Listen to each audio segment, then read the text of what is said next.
You're listening to a BGE podcast. Friends and family gather round and fire up the barbecue. Let the smoke waft and float, that's what we're gonna do. You can't deny there's nothing like friends and family and food. Don't sit still, pull out your grill, we're gonna have a barbecue.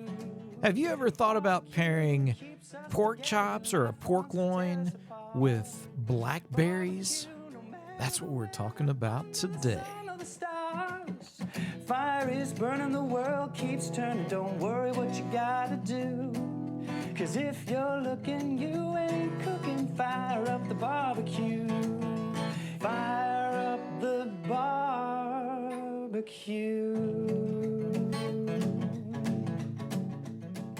Thanks for joining us again on the Blind Grilling Experience. Chris Peltz here. We have got, I think, a pretty exciting show for you, especially if you love dessert. We're going to share a dessert recipe with you, but first we're going to talk about some pork chops or pork loin, and we're going to pair it kind of going along with our dessert of the day as well. One of the things that I often get asked about is how to cook a pork chop or pork loin without drying it out. And so we're going to kind of go through a little bit of a process here. And we've talked about pork loins before because they're so versatile, but a lot of folks don't want to buy such a large chunk of meat.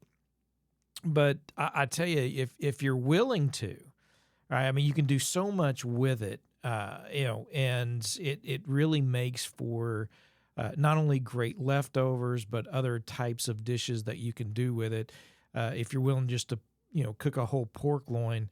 But if not, if you get a pork loin and even if you just cut it in half and freeze half of it and only cook the other half, whether you cook it, before you slice it or slice it up and cook it, it's going to be the same way. And the same is going to be true for pork chops. And that's probably what a lot of folks are going to be cooking. That's what I get asked a lot about is the pork chops. And again, whether or not you do bone in or boneless, the recipe is going to be the same.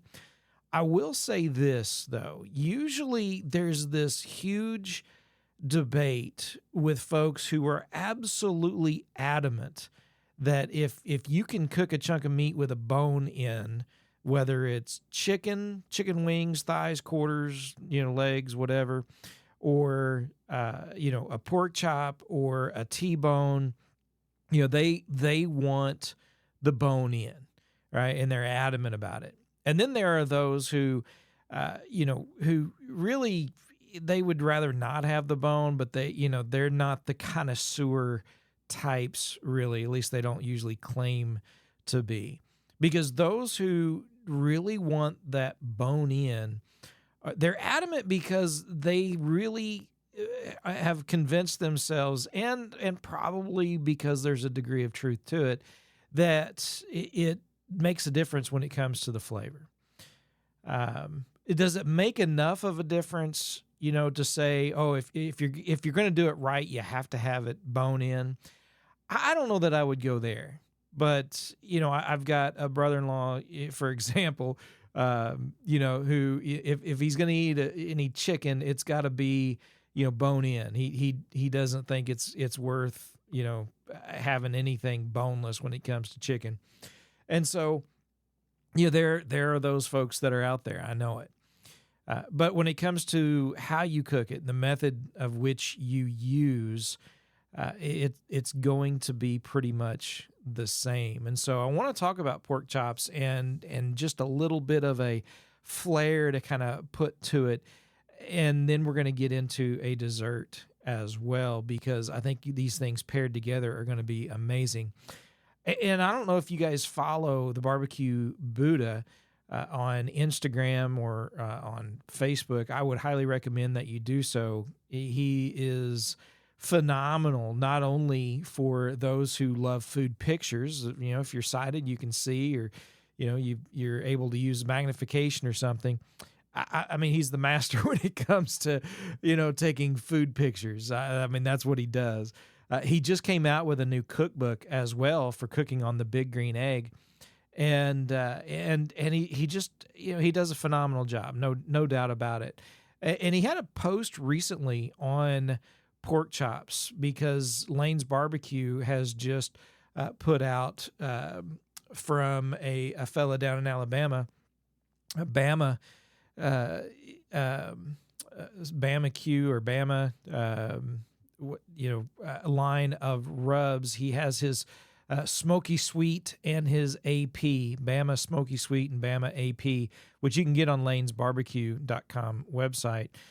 But stuff is phenomenal. The stuff is so, it's just good. It really is good.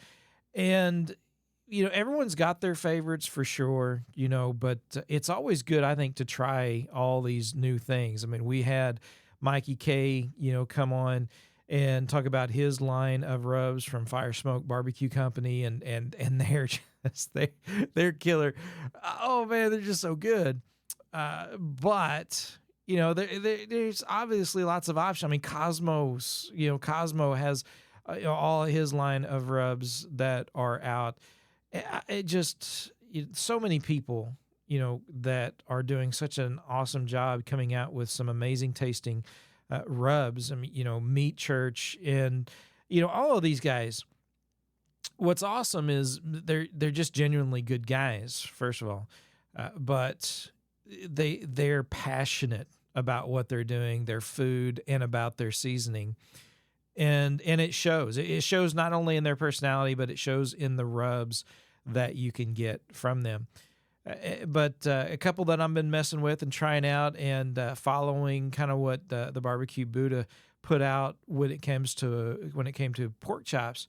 He used the Smoky Sweet on the pork chop and the AP on some asparagus and grilled them up. And I got to tell you, he was right. Oh man, it is so good and definitely worth trying.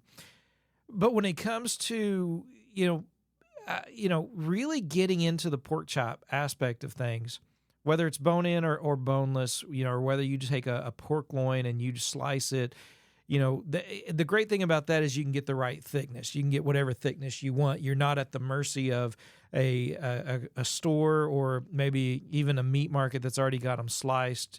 If you want them extra thick, you can take care of that yourself if you don't mind the boneless, just cutting up a pork loin.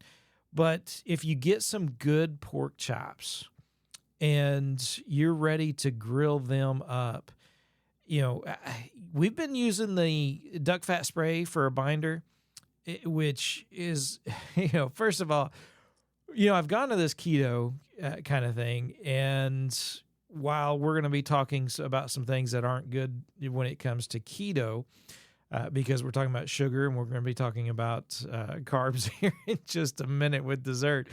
But you know what? Sometimes, hey, if you're going to die, you might as well die happy. Oh, man. So, there's a couple of ways to do pork chops, but really, my favorite way is kind of the reverse sear, like we talked about with steaks. And that is to start off really low and slow on your grill, indirect at 250 to 275 degrees, and bring that pork chop up to about 135 degrees internal temp. And then you're going to sear it off, which is going to bring it over 140 degrees internal temp, and it's going to be perfect.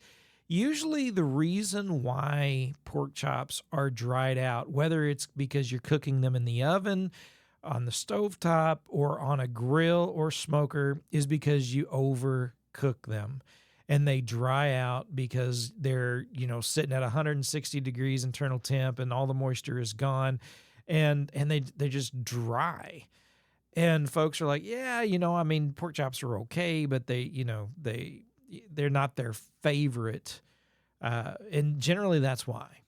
And so if you, again, as we've always stressed, have a good meat probe or thermometer that you can keep track of the internal temp of the meat, not only are you going to have a consistent cook, but you're going to have some amazing, juicy pork chops every time. And you can do more of a direct cook and just kind of, grill them at 350 degrees direct over charcoal and, flip them after about 10 minutes and, keep checking the temp.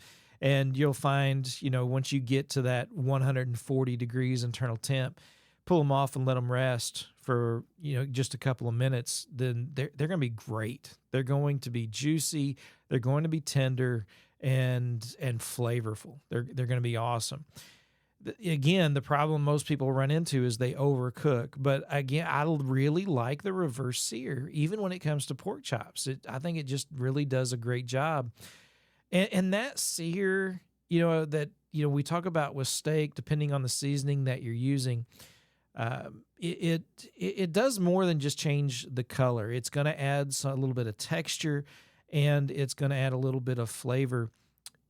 And sometimes that'll depend on the seasoning that you've used on the outside, but it is certainly one of those that, it benefits from a good sear, whether it is in cast iron, whether it's on a hot grill grates, or even with a torch, however it is you're going to sear it, it's going to benefit from that as well. Another thing you can do with pork chops is actually brine the pork chops. Just like with chicken, you can brine your pork chops in, whether it's not really as much a marinade as it is, just an overnight brine in some seasoned water that you've mixed up. And there's all kinds that you can buy. You can make your own. Just don't over salt it. Yeah, I know a big thing about brines is they can get really salty. And so just pay attention to that, especially depending on the seasoning you're going to use when you go to cook that pork chop. Because if you brine it and then you use a seasoning on top that is heavy in salt, then it can be a little bit too salty. And so if you're going to brine it, either, just know the salt content, either of the brine or of the seasoning that you're going to use, and make whatever adjustments need to be made in order to make sure it doesn't turn out too salty. I don't think it's always necessary. In fact, I don't brine pork chops or pork loin. I have done it, and it's been great. It's all well and good. But just as general practice of me personally, I do not brine. I know folks that do. I've had it. I've done it. It's great. I just don't necessarily really think it's necessary. But again, I'm able to keep track of the temperature and make sure that I don't overcook it and I don't dry it out. So that's the big thing. And to pair with pork chops, I'm with Buddha when it comes to the barbecue Buddha when it comes to the asparagus. I think that's a great way to go. Grilled asparagus or even sauteed, just, chop it up in about 1 inch lengths and put a little butter in a pan and some AP rub and season it up and saute it even. That works well for asparagus. Also, you can wrap, there's all kinds of things you can do with asparagus. You can wrap it in bacon and throw it on the grill. You can, just put it on the grill itself. I think Chef Deborah Erickson, on our episode last week, talked about using the skewers for asparagus also. And so there's lots of ways that you can do that, whether it's in a basket. However, if you're blind or visually impaired and have trouble keeping track of that, sometimes, the bacon wrapped makes little bundles, which are easy to feel around and find on the grill. And that works out well also. So that would be something that you would pair, I think, quite well, as well as other grilled vegetables. But there's one more thing that I want to talk about before we get to our dessert, and that is making something like a blackberry reduction, right? Just getting some blackberries, smashing them down, sweetening them just slightly enough, and putting them on the stovetop, and just get them nice and juicy and just enough to spoon a little bit of that on top of the pork chop.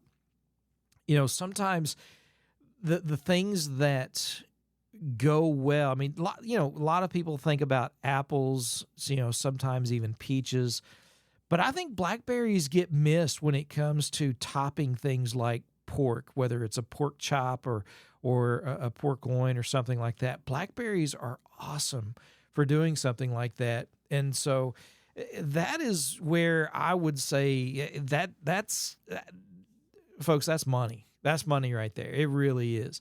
And not only that, because the dessert we're going to talk about is blackberry cobbler, and we're going to get to that. But when it comes to really bringing dishes and a meal and dessert together, that will do it, right? If you reverse sear a pork chop and you spoon a little bit of blackberry over the top of that, and then you come back and you serve a blackberry cobbler for dessert, talk about bringing it all together and putting some flavors together that a lot of folks don't really think about.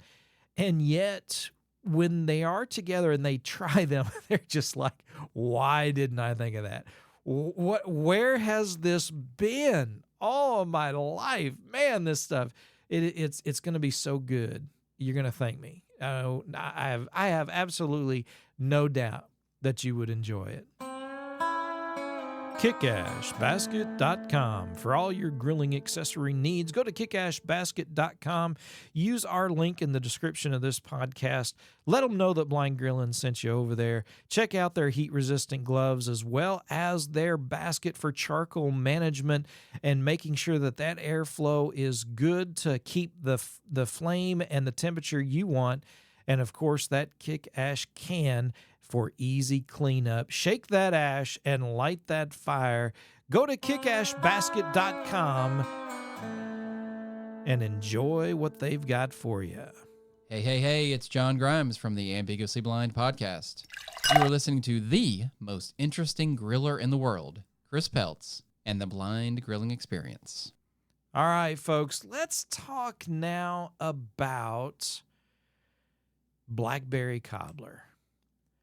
I'm going to tell you something. This recipe, I'm going to share with you this recipe, and I want you to understand, yes, you can do this in the oven, and it is amazing. Because I know a lot of folks, there are several that listen to the podcast, and I appreciate it very much, who either don't have grills or they don't have smokers, and they're just not sure about doing some of this outside, or they just really like cooking and they want to, they like the recipes for inside. And so this recipe works inside. It's set up for inside. And like I've said before, especially with the big green egg, whatever you guys want to cook inside, we can cook it out on the egg. The egg is that versatile of a smoker, grill, oven, whatever it is, the egg can do it. No doubt about it. But the thing is, there's something about that little kiss of smoke that you can get when it comes to certain foods. And sometimes you'd be surprised at what that does for things like cobblers and pies. Apple pie, peach cobbler, and of course the blackberry cobbler. It really just sends everything just over the top. It's awesome. But regardless of whether or not using your grill, your smoker, or whether or not using your oven, you do want it setting at 350 degrees, which is another reason why this works really well when it comes to the pork chops, for example, because if you're cooking those at 350 degrees, whether it's in the oven or if you just finished the reverse sear and your grill is hot and you're going to bring it back down, or if it's been low and slow and you bring it up to 350, you're not going to have to wait that long to get your grill, setting at that temp. But 350 degrees is the temp that we're going to be looking for. And in a 9 by 9 inch pan, or if you are using like the aluminum half pans that you can buy in bulk at Sears. Where in the world did that come from? Sam's Club or Costco. Oh man, maybe I ought to start editing these podcasts. I don't know. But anyway, the half pans, that are approximately, they're a little more rectangle than square, but you're looking for about a 9-inch pan. And what you're going to do is you're going to melt 1 stick of butter in the bottom of that pan. And so you can take a stick of butter, throw it in the pan, either throw it on your smoker or in your oven. And while that is melting, you're going to grab 2 bowls. In 1 bowl, you're going to mix 2 cups of blackberries with a half a cup of sugar. And then you're going to set that aside. And then in your next bowl, you're going to take 1 cup of sugar, and you're going to take and mix in that bowl with 1 cup of sugar, 3/4 cup of flour, 2 teaspoons of baking powder, a pinch of salt, and then you're going to mix in 3/4 cup of milk and get that mixed in pretty good. And the butter, by now, the butter ought to be melted in your pan. You're going to take and you're going to pour that batter on top of that melted butter. And then you're going to take the other bowl that has your blackberries and sugar, and you're going to spoon them over the top of that batter. Don't worry, when it cooks, those berries will sink down. That batter will rise up over those blackberries. But you're going to cook it for about an hour at 350 degrees. And, or at least, until that has a nice little crust on top and that cobbler batter is done. And I'm going to tell you, folks, this has got to be one of my absolute favorite cobblers. And I'm a huge fan of peach cobblers. I'm a huge fan of apple pies. But I can't think of a cobbler that I like better than this blackberry cobbler, especially when it has that little kiss of smoke from the big green egg. It is so amazing. And especially after you've taken and you've had a meal with a pork chop that has just a little bit of this blackberry reduction that you've made, or a little blackberry sauce that you've taken and you've poured over the top of it and maybe even glazed it. You can take, when you're about to sear that pork chop and take a little bit of a blackberry glaze and put on there, and then sear that pork chop and let that kind of caramelize on there. And when you've got that and you finish that for your meal, and then here you are set before you this beautiful, tasty chunk of blackberry cobbler. You're going to wonder, where in the world has this been all your life? Because you're going to love it. You're absolutely going to love it. Not only are you going to love it, but I want to hear about it. I want you to email us, blindgrilling@gmail.com, and tell us about your adventures out on the grill or on the stovetop, in the oven, however it is you're doing your pork chops, your asparagus, and, of course, the blackberry cobbler. Let us know, please. blindgrilling@gmail.com. And, hey, I don't know if you guys heard, but our website is up and running.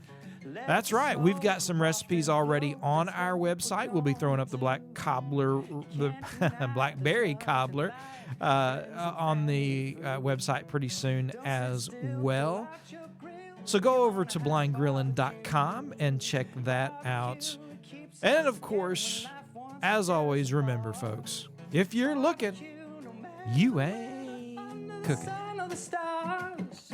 Fire is burning, the world keeps turning. Don't worry what you gotta do. 'Cause if you're looking, you ain't cooking. Fire up the barbecue. Fire up the barbecue.